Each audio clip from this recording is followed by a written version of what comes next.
if I hadn't heard from her all week and I was traveling a lot, I would come back missing the heck out of her because that space existed, and then it would come back even stronger. And so rather than her running away or her chasing, she just stayed as is. Then guess what? That's going to deepen the connection, deepen the emotional bond, deepen the attraction, deepen that spark. And it's a wonderful thing. It's great. The 3 mistakes that women make when men pull away. They go into the pull away panic. Right, Gary? Pull away panic. Pull away panic. I wanted to open this up by telling just a quick story. This happened probably 15 years ago. This is a while back. But I remember I was dating a woman. It was not long. It was like maybe 2 or 3 weeks, but I liked her. It was going well. You know, we weren't quite exclusive, but it was working in that direction. And I remember it was right around the time of orientation season for colleges. And at the time I was lecturing at a lot of colleges on dating and relationships. So I would like go on tour. I remember I had a week long of like 7 back-to-back speeches all around the country. It's like you go from North Dakota to New York to Florida. It was chaos. And I told her I was doing this. Like I was going to be extremely busy for the next week. We were texting every day, like when I was at the airport and things like that, but I was relatively quiet just due to my schedule. And I remember it was something like day 4 or day 5. And she's like, "Is everything okay?" I'm like, "Yeah, everything's great. The speeches are going really well." I thought she was asking about like how my life was going.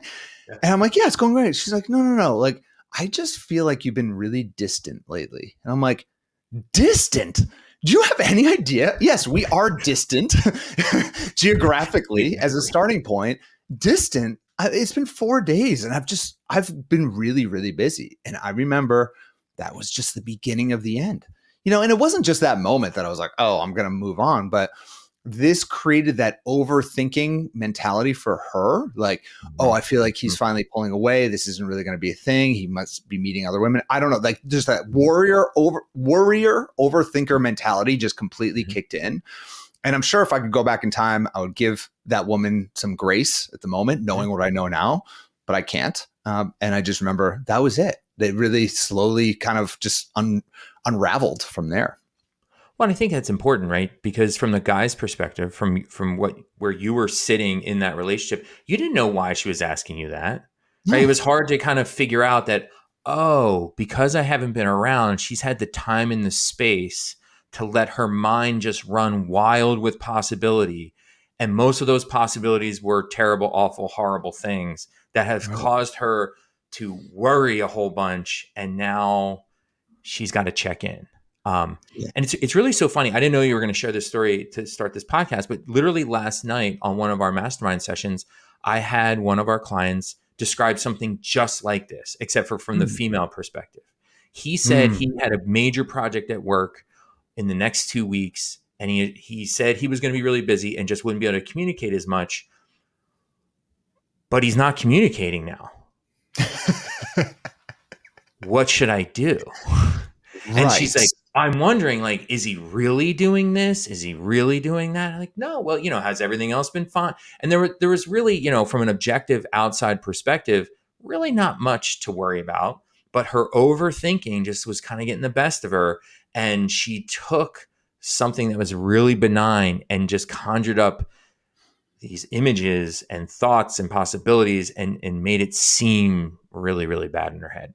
The human brain is a fascinating thing, isn't it? It can it like builds on itself. It's like, oh, everything's good. He texted me and then I didn't hear from him for 3 hours. Oh, everything must be bad. Well, what could he be doing if he's traveling? Well, he could be doing this. And oh my God, he's doing this. And then before you know it, you're like, this man is wrong for me. He's pulling away. It's distant. It is over. And it's like, it's been 5 hours. And I just want to say, like, women aren't the only people of gender that do this. Men very much so do this as well. I have done this a number of times in my life where your brain just gets ahead of you in many areas of our life. So this is not just a women versus men thing. Everyone does this, but of course our audience is 99.9% female. So that's why we're addressing it here. So let's dive into it. Pulling away. I mean, I think the cases we just described were cases where it seemed like somebody was pulling away, but they really weren't. But in any relationship, there is going to be time periods where your partner legitimately does pull away. And I think the most common one is the situation where you've been dating for a few months. Everything's great. Everything's actually amazing. Amazing start. You've defined the relationship. You guys are exclusive and you feel like, yes, this is it. I've arrived. This is the relationship I've always wanted. And this is what I'm looking for. You're exactly where you want to be. And then all of a sudden, seemingly out of nowhere, his behaviors start to change. Yes, it does. Things Yep. settle down. It's not as exciting. He's not attentive. And you're like, uh-oh, he's Uh-oh. pulling away. And in your head, all you can hear is danger, danger, danger. This is a big deal. What am I going to do? And all of a sudden, you went from not worrying about anything to spinning out and doing the overthinking, over worrying thing.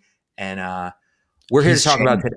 Yeah, he's changed, and we're going to talk about is this typical, is this common, how to deal with it, because there's a couple of really easy solutions to deal with this stuff.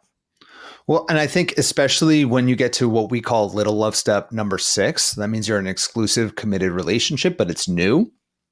This is the moment where if you've been dating a lot over the past few months or past year or even longer, it can suddenly feel like you're going from 100 miles an hour to 5 miles an hour once you're in an exclusive relationship. Because now all the focus is just on each other. You're not getting the dopamine hits from the dating apps. You're not getting all this attention from multiple different guys. It's just him.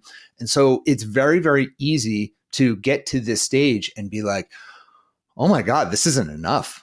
This isn't enough for me. And also to just compound this, when men get to little love step number 6, they tend to get back to focusing on connecting with old friends. They start focusing on work again, which can be a very good thing because he's like, I'm in a relationship now. Things might get serious here. Like, I need to buckle down. I need to be able to provide. And so all of these things can just lead us, especially at little love step number 6, to just be like, the world is crumbling down. Everything is changing. This is wrong for me. And then we run away. Yeah. I think it's important to look at this through the guy's eyes, in the sense that a lot of guys kind of deal with things in their life in terms of what's the most on fire.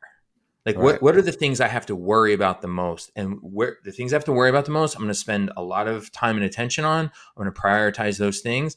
But then the things that aren't on fire, the things are just, kind of cruising along, I can dial back. I don't have to be as attentive. And so a lot of times that pulling away that you're sensing, particularly after things have been going so well, and you're like, oh crap, he's pulling away. He's running, he's running, he's running. No, it's actually a compliment. It's a Yeah. sign of stability and certainty in the relationship where he's like, I don't have to worry about this as much. And so now I can turn my attention to the other things that I actually had not been paying nearly enough attention to over the past couple months. And so it's a shifting of priorities, a subtle shifting of priorities, which actually is a complement to your current relationship situation. Exactly. So when this happens, and the scenario that we're describing is very important because sometimes people do pull away and then it's a sign of the end of a relationship. I don't want to confuse you, but we presented it this way with this type of a scenario because typically in this scenario, it's actually not a major concern. And so there's a number of mistakes that we've seen over the years that people make when they get to this phase. So why don't we jump into the first one? Gary, do you want to lead us off? Yeah, I think, just to put this in context, the biggest problem that the overthinkers and overworriers make is they're just not able to stay in the present, right? Yeah. And so all these mistakes kind of center around that theme of not being able to stay presently focused. And so the first mistake is allowing the future to ruin the present. And Yeah. so this is what I call the world's worst relationship game. It's the game of what if, right? So you play the Mm, what if game. What if this is the beginning of the end? What if he realized this is a mistake? What if he's falling out of love? What if he met somebody else? What if he's having regrets? What if he's having second thoughts? Oh my gosh, isn't that fun? Isn't it fun to just sit and play the what if game and just conjure up all these things? Because you're smart, you're creative, you can think of a lot of things. You've seen reality TV, you've seen a full, Hallmark. There's all kinds of bad information out there of like, worry about this, worry. And like, so you can come up with some stuff when you're playing the what if game. And I feel like, especially when we have a good thing, like when things are going really well, that's when what ifs come in really strong, especially Mhm. like when everything is falling apart. You're not even thinking about the future. You're just like, whatever. Like there's Yeah. no what ifs. It's when you're like, oh, things are clicking. And this could be in any area of your life. Then you start to think, well, what could go wrong? What could ruin this? Right. And then you start to think about a million different things. I know I go through this all the time. I'm an ultimate like what ifer. Gary, you probably know this, and I'm. It's one of those things you have to just be like, no, just stay in the present, enjoy this moment, and realize that humans are not very good at predicting the future. You can't predict the future, so the best thing you got is the present and enjoying it when and understanding that there's always going to be ebbs and flows in life, and that's okay. And deal with it when it comes. Yeah. I mean, I think what key is don't be so suspicious of success. Yeah. Right? It's like you've done the work. You know what you're doing. This is intentional. You're following a process. You're going through, maybe you've been coached or not, but like you know what you're doing. So when you get success, of course you had success. You followed a good, smart, reliable process. And so just trust that success. And I think Yeah. the point you just made about us not being very good at predicting the future, I'd like to underline that. We're horrible at it. And we Horrible. the problem is we think we're good at it. We don't know what we're going to do in a month. Like if everyone listening to this think back a year ago. Okay, a year ago, could you have predicted where you're at in your life right now? And in many cases, you cannot. Yet today, and we sort of peer off into the future a year, we feel pretty good about some of the guesses we're making. And we have no right to feel so good about those guesses because we really just don't know. And a lot of the what if game, it's all about bad things. And frankly, most of those things just can't possibly happen. Right. And so you're overdoing it. And so the key strategy here is harness what have been your powers for over worrying? Harness those powers for good and start thinking of creative reasons why things could go right. So Right. I call this seeing, just simply seeing both sides. Instead of saying, is this the beginning and the end? How is this the beginning of our real future together? Mm-hmm. Like, is this a new reality? Ask yourself, what if nothing is wrong? Ask yourself, what if I'm overreacting? What if I'm missing some other explanation? Use your creativity for good. What are all of the things that could go right? So if you want Yeah. to, he's pulling away. Why is this a bad thing? Okay, come up with a couple reasons. Fine. Now you must come up with as many good reasons, What if right? he's focusing on his work because he sees such a strong future between the two of us and Yeah, he's saving up for a ring? right. What if he is connecting with old friends because he can't wait for you to meet them? What Yeah, ifs? You can always reframe a what if in your favor. And the reality is, the point is, you can't tell the future, so you might as well be optimistic about it. yep. You know, if you're pessimistic about everything, then you're actually going to get. I think there's a saying, I heard this the other day. I might butcher it a little bit, but if you're a pessimistic person, you're going to be hurt twice. One Mhm. is when you're pessimistic about it, twice when the negative things happen. If you're an optimistic person, you only get hurt once because you're optimistic about everything. And then if it falls to crap, then okay, you get hurt once. Am I butchering that? Have you heard that before? No, that was I actually had the exact same thought, and I was almost going to say, I'm like, I don't. There is a more precise wording of it, but what you described is exactly what I was going to You're saying describe. I'm not being concise, Gary? No, no, no. I'm saying I was going to say myself, like there is a better way to word this, but essentially, when you're pessimistic, you get hurt twice because Yeah, you're bummed out the first time, and then things happen. Exactly what you said. definitely. Well done, Adam. Is what I'm I'm just trying to giving say. you a hard time, Garrett. Come Well on. We got to done. spend all weekend together. Gary and I had a lot of man time together. It was really Well fun. done.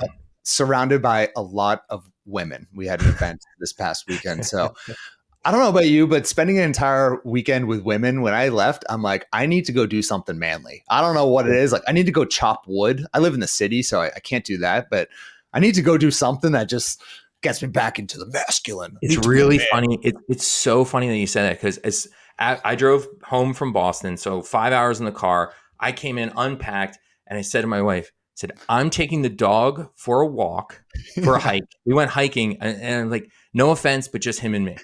Yeah. Yeah, like it's so funny. I got home and Jess just wanted to talk about it, and like Yeah. she wanted to connect because we haven't Yeah. really hung out all weekend. I'm like, Jess, I don't have the emotional capacity for this. I need to like, Yeah. so she might be like, well, he's Decompress. pulling away. Yeah. I'm like, no, it's Yeah. not you, Jess. It's me. Right. I'm emotionally drained. Oh my gosh. All That's right. so funny. It's too funny. All right. Mistake number two when he's pulling away is allowing the past to ruin the present. This is allowing this is conjuring up all those past scenarios when perhaps a guy was pulling away and it ended, or those bad experiences that you've had with dating, those awful, awful breakups. And it's really easy for bad experiences to infect your current relationship. My past boyfriend, he did X, Y, and Z, and he said he had to work a lot, and really he was sleeping with his admin assistant. I knew it was a sign of trouble. You're thinking back to this moment. I knew it at the time, but I didn't do anything about it. The reality is, in a new relationship, as hard as this is to do, we need to be incredibly intentional about not letting our current partner have to fight the battles of the previous person. Like, don't let your current partner have to be the one who's fighting all these battles, all these experiences of your previous bad relationship. It's really, really important. I always like to say your past just doesn't equal your future. It doesn't. And you got to allow yourself to take that step back and realize that this is a new human being that's in front of you and you're going to have new experiences together. Some are going to be positive, some are going to be negative, but let's go into it with a clean slate. Yeah. I mean, this goes back to the original larger point is what's important is right now. The partner you have now, who you have because the other partner didn't work out. And so this new partner, you've probably learned some things from that previous relationship that's why you pick this new person. And so give them and give yourself a little bit of credit. I'd also say, once you know that the person you're with, you've kind of done everything you can to de-escalate the risk, like you know who they are, you spend a lot of time together, there comes a point where they just deserve the benefit of the doubt, a little Yeah. trust. Because again, we don't want to over worry about things. But I think, if the past, to counteract this idea of the past ruining the present, the strategy here is just realizing your past doesn't equal your future. We Yeah. do evolve, we do change, particularly if we're thinking strategically and thoughtfully and intentionally about our relationships. I also think it's really important to point out that too much focus on your past relationships and your ex and hating on your ex is just another subtle way of holding on to them. Whereas if they're Mm, really not important, we just let them go. Like don't hold on to the hurt. Feel it, examine it, understand it, learn from it, all those things, but then let it go. Just right. let it go. Let it go. And when it comes to exes, I know we didn't have this in our notes, but I think it's worth mentioning is that there's this well-known psychological bias known as hindsight bias. Mhm. Right, Gary? When Mhm. we look back in scenarios in our life and we, like in that example of he had to work a lot, but he was actually sleeping with his admin, you Mhm. might think that you knew it all along, but that's actually really leaning into this bias that we think we all succumb to this. That it's like with hindsight, we think we knew it at the time, and you didn't. You really didn't. You might have had suspicions and things like that, but in hindsight, it's really easy to look back and be like, oh yeah, I figured this out. And then you bring that bias to your current relationships. Gary, you're a resident psychologist. Am I explaining this correctly? Yeah, it's the hindsight bias. I knew it all along effect. Yeah. What I think is really important about this kind of way of thinking is it's another subtle way that we blame ourselves, Right. right? And sometimes bad things happen, and there was nothing we could do. And Mm-hmm. in that case, that example you just gave, is it possible there were no signs? Yeah, it's entirely possible there were no signs, right? And if that's the case, don't try to blame yourself and say, like, you should have known, you should have seen, you should have, you. No, no. That person doing that isn't a you problem. That's them. They were the bad actor in that situation and you weren't. And so sometimes that's just how it is. And sometimes that's how it goes. And we don't always have to look for ways to put more responsibility on ourselves. And that's something, quite frankly, we tend to do is kind of overclaim responsibility when other people do bad things to us. Sometimes it's really just as simple as they're not a great person. They did something terrible. You just happen to be the one that they did it to. Yeah. And if we allow ourselves to constantly succumb to hindsight bias, then suddenly in new relationships, we're going to be looking for every little tiny sign that we thought we overlooked in the last one for this new situation. And it might be totally unwarranted. So Yeah. just the biases are something that are fascinating to me because it just shows how flawed the human brain is. We all are guilty of bias, but if you can notice them as you're dating, and there's a number of different ones, I believe we've discussed them on other podcasts, then suddenly it empowers you to be like, oh, that way of thinking actually might not be in tune with reality. And that's good. It sets you up for Mhm. success. So, Gary, why don't you lead us off with the final mistake? Awesome. I love this one. So, mistake number 3 is the feeling that I have to do something. You feel them pulling away. You feel a little bit of distance. It's kind of what you led off with your story. You know, she started texting like, "What's wrong? What's wrong?" Like, I have to do something. And I like this one because this is literally the default solution that Right. really doesn't actually help. It's really not a solution. And so, what happens is when people start feeling things slip, right? They start feeling somebody pull away. There's two main reactions they have.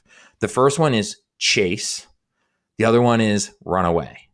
And Mm-hmm. so chasing is he's pulling away and you see him going and you just have this impulse. I need to get him back. Bring them back. Come Yeah. on. Bring them back into my life. Like, come back. Like, and so you go after him, right? You go after him and you're almost trying to force some closeness. And so this doesn't work for the most obvious reason of all is if you've ever tried to chase a kid, right, or a dog who got loose, they'll be just standing there. And as soon as you start chasing after them, what do they always do? They They chase. run. Yeah, they run.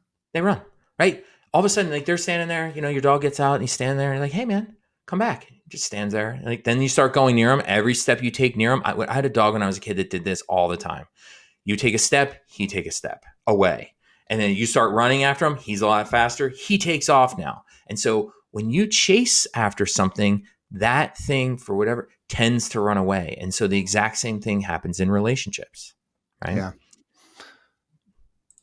I was just going to say, like, allowing space to exist in a relationship, like you stay in the same place, allowing that space to exist, it's a superpower. Yeah. And by allowing that space to exist, it's like relationships, there's always going to be ebbs and flows. There's always going to be times where there's a little bit more distance, a little bit more space than other times. And someone who talks a lot about this is Esther Perel. She talks about, healthy relationships are where you miss each other a little bit, Mm-hmm. allowing for healthy space to exist. Like that is where the spice of that's how you build the spark. Like it's a great Right. thing. It's one of those things like in the opening story, if I hadn't heard from her all week and I was traveling a lot, I would come back missing the heck out of her because that space existed and then it would come back even stronger. And so rather than her running away or her chasing, she just stayed as is. Then guess what? That's going to deepen the connection, deepen the emotional bond, deepen the attraction, deepen that spark. And it's a wonderful thing. It's great. Yeah. And I think, chasing is obviously a problem. I do think there is that other way that people go, which is I'm not going to chase after him as he's pulling away. But now that I see him pulling away, I'm going to start putting up those walls and I'm essentially going to run away. Right. Right. I'm going to just start pulling back myself. So now you have he feels like he's pulling away, you pull away, and you're just making what isn't really a problem. Now you are making a problem because now you're pulling away for seemingly no reason, just as a defensive mechanism, which just isn't productive. And so, as you alluded to, the strategy here really is don't chase, don't run away. And it in some ways is the hardest thing to do is just stay still. Stay Right. still. Like don't freak out. Don't worry so much. Don't overthink it. I like to say to clients all the time, be where your feet are. Just be right here, be where your feet are. Just go do something else, and ideally something else that gives you just a bigger picture perspective. I'm a huge fan of going hiking, a walk in nature. It could be as simple as staring up at the stars, just something awe-inspiring, if at all possible, just to kind of give yourself a little bit of perspective about is he really wrong? Like, you're never really sure. stay still, stay still. And hang out with friends. Hey, be social, hang out with friends. And please, dear God, don't tell your friends about the scenario and be like, oh, this guy's starting to pull away. Because guess what they're going to say? You deserve better. You shouldn't be with this guy. You should be dating other people. They're going to encourage you to run away. Right. That's what a Yeah, good girlfriend does in that yeah, scenario. And I understand it's good hearted advice that can lead to bad outcomes. Now, sometimes the advice is to run away, but girlfriends always default to he's not worthy of you. He doesn't deserve you. He's not leaning in. Goodbye. And they don't necessarily take into account the nuance of the situation. They don't know everything that we're talking about today. So I think it's worth mentioning. Gary, how many times have we had clients come on? They're like, well, I talked to my girlfriend this past weekend. She said, and we're like, yes. oh, your girlfriend has been divorced 3 times and is still single for the past 10 years. That Well, and one. ironically, those girlfriends all are making mistake number two. They're allowing the past to ruin the present, right? Right. They're going by their past bad experiences. And are there bad, terrible guys? Yes, absolutely. And so the friends, it's well intentioned, it's slightly misinformed. But I think here's the key, and something we say a lot in a lot of different contexts about relationships. Instead of jumping to conclusions, be curious. Yeah. He's pulling away. You're wondering why. You're coming up with all these reasons, and that's the what if game and all that stuff. Instead of doing all that, the next time you're together, have a conversation about it. This is Yeah. what relationships are about. Every relationship problem starts with the same solution: communication. Have a talk. What's going on? Yeah. How is work?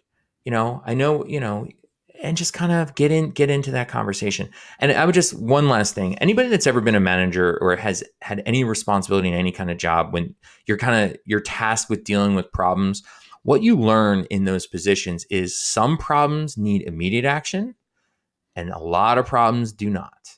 Like, you don't want to Mm. overreact to problems and just launch into I'm going to save the world mode, because some things it's just a matter of don't answer that email right away. Give that one a couple of hours. Some things will resolve themselves. You don't want to be reactive to things, and staying still gives you the benefit of gathering more information. And a lot of times when we're unsure about what's going on, all we really need is more information to make a better decision. And just drafting off this idea of management, a lot of times professionally, when someone is struggling, usually it has to do with something going on in their personal lives. Usually something's going on. So rather than jumping down their throat, be like, you didn't do this TPS report or whatever it is, how could you miss this? The next time you see them, just be like, how's everything going? Like, how was your trip? How was time with your family? Is everything going well? Been sleeping well? Eating well? You've been sticking to your goals? All is that good? And usually it's something going on there. And I think the reason why I'm saying that is I think the same thing applies with this. It's like, if the next time I saw that woman and we were sitting across from each other, she's like, how was it? I'm like, it was great. It was exhausting. I didn't even have a second. I missed you. Like Mm-hmm. I haven't even had a moment to get, she doesn't even have to talk about the relationship. She just ask about me, how I'm doing. She'll get Right. all the information in the world and feel totally comfortable in the situation. And so I think all of those are really worth thinking about when you're in that moment of the pull away panic, and to just not just run right in or run right away. Stay, and stay curious. So good stuff, Gary. That was fun. Thanks, Adam.